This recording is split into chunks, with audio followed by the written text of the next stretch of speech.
What's up, guys? This is Ash with Pop Deflators, and I'm here with Mark of Nothing More. What's going on? Yo, howdy howdy. It's going good. How are you? Good. So this is the second day of the tour. How was last night? Oh, it was great. It was really, really good. I was telling all the other guys, it's cool to be on a tour to where every single band and person on this tour is a strong player and strong musician. I have the utmost respect for everyone on this tour. It's really, really cool, and every band is solid from start to finish. So it's a great show. Okay, so do you like stand side stage every night and watch all the acts? No. I actually most of the time prefer to watch from front of house or like right by the soundboard, because that's typically where it sounds the best. Or you hope so. Yeah. Otherwise, that guy's getting fired. All right, and you guys just released a new album this summer. You want to tell us about it? Yeah, it's 17 tracks. You know, get it on iTunes or anywhere pretty much. And we self-produced it. And yeah, I mean we're really stoked about it. There's a couple like segue tracks, but each track holds its own weight. It's kind of a conceptual record. The journey sort of takes you from the bottom of the ocean floor. That's the first track title, to the surface of the ocean and kind of into the funeral pyre, which is just kind of like a funeral flame or whatever. That's what that word means, and that's the last track on the album called Pyre. Okay. So, and there's inner audio segments of a philosopher that we really dig called Alan Watts. Unfortunately, he's no longer here with us, but we definitely center ourselves with a lot of his teachings and visions. So it's really cool, mind-blowing stuff. That's awesome. How'd you come up with the themes and stuff? You know, honestly, they just kind of happen. You sometimes putting limitations on yourself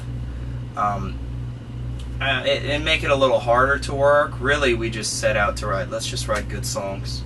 You know, let's make every single part, you know, and every single song be badass, if you will, and just make sure the journey of each song flows and it tells its own story. So as we were going about it, it just kind of happened to be that way, and we started, you know, noticing things, and hey, like when we were doing the sequencing of the album, which track comes first, which one's last, etc., we ended up kind of, you know, I mean thinking about it, and that kind of ascension, if you will, just it made sense, and it was just like the writing on the wall, you know? Yeah, it flows really nicely. So Thank you. Beautiful. Awesome. Very cool. Glad and you guys have been in the scene since 2003? Yeah.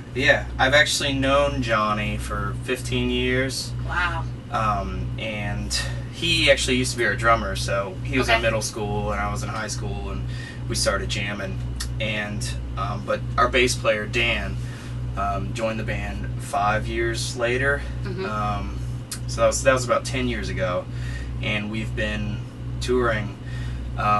More so, it started regionally. He had the idea of like, hey, guys, we should play outside of our hometown, and for some reason, Johnny and myself, we hadn't thought of that idea yet.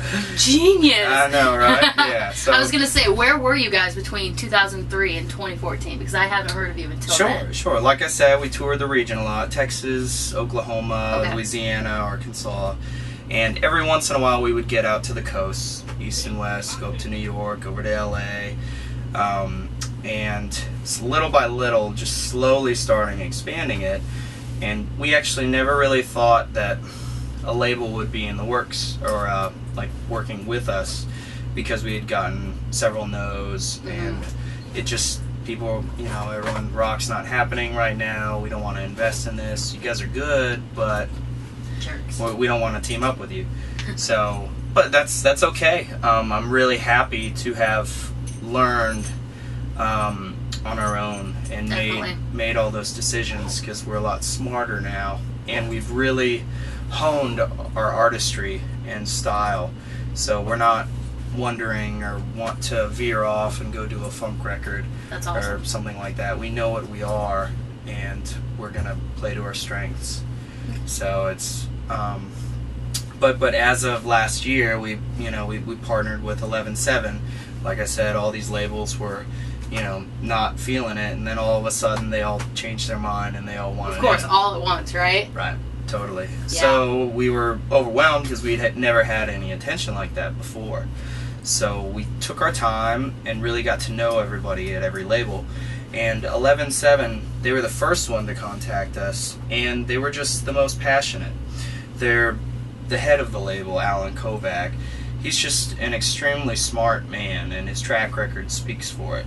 Okay. So he just had the most passion, and that's what we have, and that's what we believe in.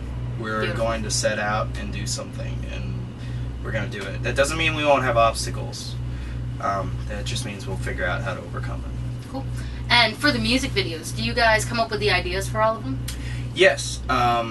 It's, along with collaborating with each director. Yeah. But yeah, the first one, This Is the Time. Yep. We definitely, with the concept of the record being in the ocean Yep. and everything, we felt really strongly about that one, kind of being water, and